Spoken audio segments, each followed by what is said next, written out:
दोस्तों, भारतीय जनता पार्टी की 3 राज्यों में जीत के बाद जो लोग मिठाई बांट रहे हैं, पटाखे फोड़ रहे हैं, लाखों रुपए खर्च कर रहे हैं, मैं उन्हें सावधान करना चाहता हूं कि आप ये पैसा पूरी तरह से बर्बाद कर रहे हैं, क्योंकि एक बार फिर से इन 3 राज्यों में फिर से चुनाव कराने का ऐलान होने जा रहा है।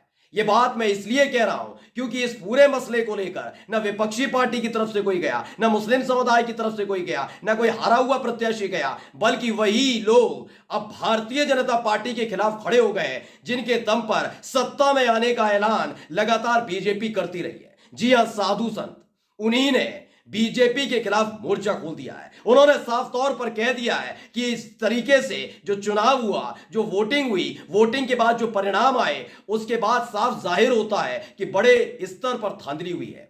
और साधु संतों ने पूरे के पूरे 500 से ज्यादा सबूत ऐसे इकट्ठे किए हैं जिसे लेकर वो सुप्रीम कोर्ट पहुंच गए। माना जा रहा है कि जिन राज्यों में भारतीय जनता पार्टी ने जीत दर्ज की है, यानी मध्य प्रदेश, राजस्थान और राजस्थान के साथ साथ छत्तीसगढ़, वहां फिर से वोटिंग कराने का ऐलान किया जा सकता है या आदेश आ सकता है। नमस्कार, मैं हूं प्रज्वल गौतम और आप देख रहे हैं टाइम्स एक्सप्रेस। लगातार हम आपको दिखा भी रहे हैं कि कैसे मध्य प्रदेश के अंदर पहले बालाघाट और उसके बाद उज्जैन के अंदर मतपत्र की जो पेटी होती है उसकी सील टूटी हुई मिली थी, यानी कि कहीं ना कहीं एक बड़ा खेल किया जा रहा था।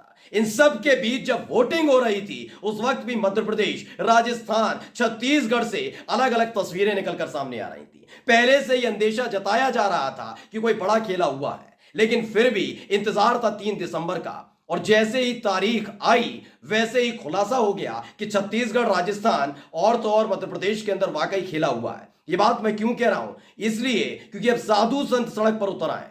उनका कहना है कि हम जानते हैं कि हमारे ही इलाके का जो प्रत्याशी है वो जीतेगा नहीं जीतेगा, और इसको लेकर वो 500 से ज्यादा सबूत लेकर सीधे सुप्रीम कोर्ट पहुंच गए।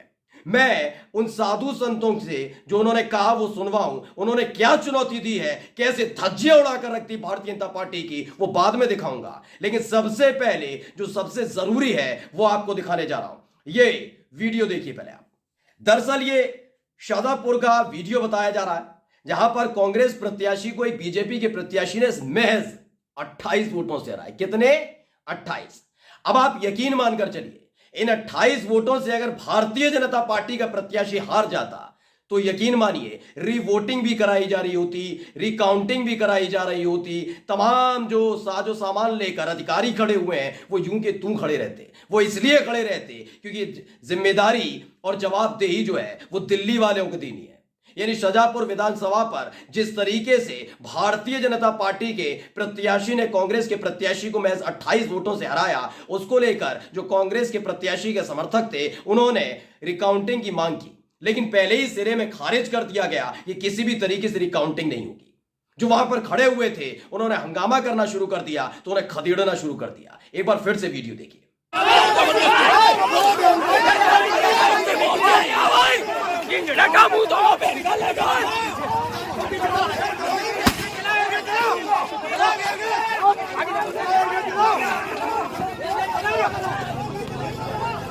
तो ये तो एक तस्वीर हुई।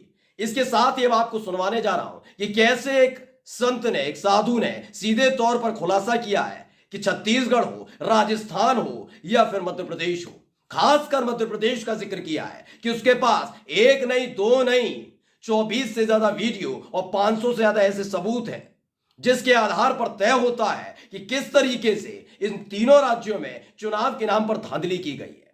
पहले उनको सुन लीजिए। चुनाव नतीजा है, इन्हें एक्सेप्ट करते हैं, क्या चाहते हैं अब आप?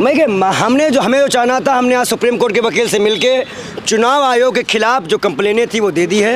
हाँ। और कहीं ना कहीं इस पर हम अनुरोध करते हैं सुप्रीम कोर्ट के चंद्रचूड़ साहब से, जो उन्होंने कहा था कि ऐसा चुनाव आयोग हमें चाहिए जो कि प्रधानमंत्री पे भी अगर कोई गलत आरोप आए तो वो कर सके। अब चाहते कि अब क्या होना चाहिए? चुनाव 3 राज्यों का फिर से होना चाहिए। जो कंप्लेनें चुनाव आयोग को दी गई थी उन्होंने नहीं माना, उन्होंने चुनाव कराया, इसमें सरासर गलती चुनाव आयोग की है। हम इस पर सुप्रीम कोर्ट जाएंगे और हमें न्यायालय में भरोसा है कि चंद्रचूड़ साहब मुकदमा इस बात को सुनेंगे।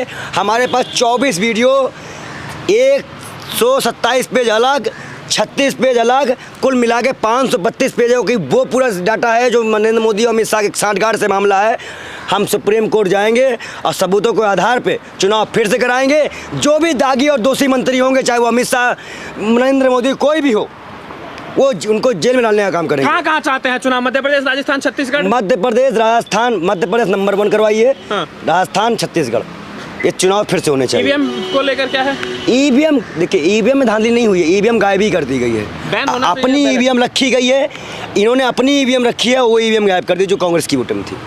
इसमें धांधली हुई है, इसके सबूत हमारे पास है। बहुत जल्दी आपके चैनल में ही सुप्रीम कोर्ट जाके हम बात करेंगे। 100% चुनाव रद्द हो, सुप्रीम कोर्ट संज्ञान ले और बैलेट पेपर से चुनाव करे, तो मोदी भी चाहते हैं। सुना आपने, इनका सीधे तौर पर कहना है, ये बहुत गुस्से में है। ये गुस्सा इसलिए बहुत ज्यादा जरूरी हो जाता है कि अगर यही बात समाजवादी पार्टी, कांग्रेस या किसी और विपक्षी दल का नेता करता तो माना जा सकता था कि हतोत्साहित हैं या हार की वजह से इसे बोल रहे हैं। लेकिन ये बात उन्हीं ने बोली है जिनके दम पर सत्ता में आने की कोशिश, यानी 1980 में जब बीजेपी बनी थी तो ऐसे ही साधु संतों को बरगलाकर लगातार हिंदूवादी पार्टी होने का दावा करते हुए भारतीय जनता पार्टी केंद्र की सत्ता में भी आई और राज्यों की सत्ता में भी आई। लेकिन अभी उन्हीं साधु संतों ने, जिनके नाम पर ही कह रहे हैं ना अयोध्या में जाकर राम मंदिर बनवा रहे हैं, ये कर रहे हैं, वो कर रहे हैं, हम हिंदुओं के लिए कर रहे हैं, वही साधु संत कितना गुस्से में। उनका साफ तौर पर कहना है कि हमें कुछ नहीं मालूम, हमें 3 राज्यों में फिर से रिवोटिंग करवानी है, यानी वोटिंग दोबारा से होनी चाहिए। और इसी को लेकर इन्होंने सुप्रीम कोर्ट में जाकर सुप्रीम कोर्ट का दरवाजा खटखटाया है। मुख्य न्यायाधीश वीवाई चंद्रचूड़ जी से बहुत ज्यादा हम्बल रिक्वेस्ट की है कि कैसे भी करके इस पूरे सबूतों को देखें, इन गवाहों को देखें, इन वीडियोस को देखें और फिर निर्णय लें कि इन 3 राज्यों में जो खेल किया गया है वो सही है या गलत है। क्या ये जो वोटिंग हुई है बिल्कुल ठीक है या नहीं है? क्योंकि चुनाव आयोग का जो आप जिक्र कर रहे हैं ना, चुनाव आयोग को लेकर तो सुप्रीम कोर्ट ने, जैसा कि भी जो संत महोदय हैं उन्होंने कहा भी कि वाकई सुप्रीम कोर्ट अब नहीं, पहले भी कई दफा पिछले 9.5 बरस में ये कह चुका है कि भाई ऐसा चुनाव आयुक्त इस देश के अंदर होना चाहिए जो निष्पक्ष होकर करे, कार्रवाई निष्पक्ष होकर करे। यह बात मैं क्यों कह रहा हूं? 2 मसले हैं हमारे सामने। पहला मसला राहुल गांधी का, दूसरा मसला प्रियंका गांधी का। पहला मसला राहुल गांधी का, आपको मालूम होगा कि जहां एक तरफ योगी आदित्यनाथ, असम के मुख्यमंत्री हेमंत बिस्वा शर्मा, ये तमाम लोग हिंदू मुस्लिम करने में जुटे हुए थे, इनको एक नोटिस नहीं दिया गया, ना इन्हें तलब किया गया। जहां एक तरफ इस देश के मुखिया राहुल गांधी को मूर्खों का सरदार बता रहे थे, एक बार भी उन्हें नोटिस नहीं दिया गया। लेकिन जैसे ही वर्ल्ड कप फाइनल में भारत की हार हुई, हर कोई पनौती पनौती चिल्ला रहा था, तो सिर्फ पनौती नाम सुनकर ही उनको नोटिस थमा दिया गया। ऐसा ही प्रियंका गांधी के साथ किया गया। प्रियंका गांधी को भी एक मसले में वैसा बताया गया कि उन्होंने गलत बयानी की है, इसलिए चुनाव आयोग ने उन्हें भी नोटिस पकड़ा दिया। यही बात तो सुप्रीम कोर्ट लंबे वक्त से कहता रहा है कि ऐसे व्यक्ति को चुनाव आयुक्त के कुर्सी पर, पद पर बैठना चाहिए जो निष्पक्ष होकर काम करे। बात राहुल गांधी की नहीं है। अगर उन्होंने पनौती कहा तो बिल्कुल नोटिस देना चाहिए था, अगर आपको असंवैधानिक लग रहा है या गैर कानूनी शब्दावली लग रही थी। लेकिन हेमंत बिस्वा शर्मा का क्या, योगी आदित्यनाथ का क्या उनको नोटिस थमाया? इन्हीं तमाम मसलों के जरिए तो समझ में आता है कि किस तरीके से सफेद पोशों की आड़ में सत्ता दर सत्ता एक एक राज्य में कब्जाई जा रही है। यही एक मसला है दोस्तों।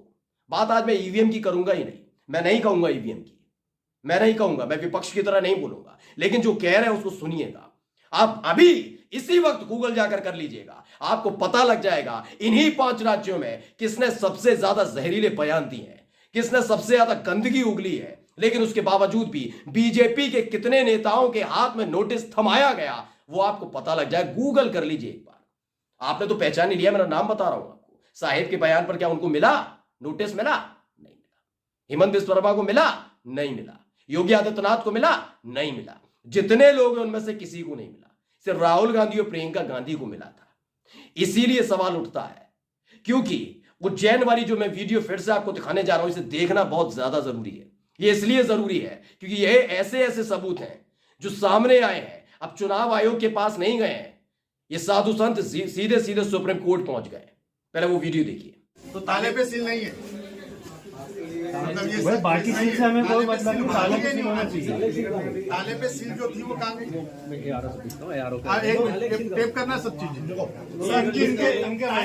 ताले पे सील लगी हुई दिख रही है पर फटी हुई लग रही है। अगर ताले फ्रेश लगाते अपन तो फ्रेश दिखता, अगर इसके ऊपर सील और स्टिकर था ये सील इसका है कि नहीं, इनसे पूछो। इसका मतलब ताले पे एक मिनट फाटी गई है। देखो सर, आप बोल रहे हैं, आपने अभी मेरे को बोला कि ताले पे सील नहीं थी। कागज की सील लगी, मैं ये भी बोल रहा हूँ। अरे भविष्य से खेल रहे हो यार आप, अभी है भविष्य से खेल रहे हो आप। कुछ नहीं अभी इसमें। अरे ऐसे क्या, इसमें कुछ नहीं है, पूरा भविष्य लगता है। इसमें नहीं, ये राजनीति ऐसे मुकाम पे थोड़ी पहुंचते हैं, इसमें पूरा जीवन लगता है सर। और इस समय आप ऐसी हरकत कर रहे हो। लिफाफे रहते हैं जो हम काउंटिंग में लेंगे, वो सीलबंद लिफाफे आपको दिखाएंगे। अरे तो इसमें क्या है, ये तो जो दिख रहा है उसकी बात करो ना। हमारे ARO रहते हैं। नहीं, आप एक पंचनामा बनाइए और इस पे आप ये हमारी आपत्ति अभ्यर्थी की लीजिए और उसको उनको लिखित में बता दीजिए।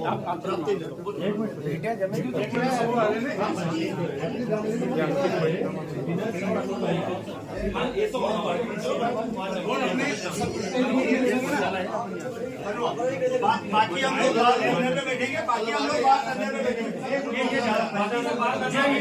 उज्जैन में जिसमें ईवीएम रखी हुई थी वो मत पेटी टूटी हुई मिली है, उसकी सील टूटी हुई मिली है। किसने तोड़ी कोई फर्क नहीं पड़ता, यह जरूरी है कि बीजेपी जीतनी चाहिए और इसी को मुद्दा बनाकर ऐसे ही तमाम वीडियो, एक अकेला नहीं है। उनका कहना है कि ऐसे 24 वीडियो और 500 से ज्यादा ऐसे दस्तावेज उनके पास उपलब्ध हैं जिसके जरिए वो सुप्रीम कोर्ट में गए हैं और उन्हें पूरी उम्मीद है कि सुप्रीम कोर्ट इंसाफ देगा, फैसला वो सुनाएगा, वो नजीर बन जाएगा। नमस्कार।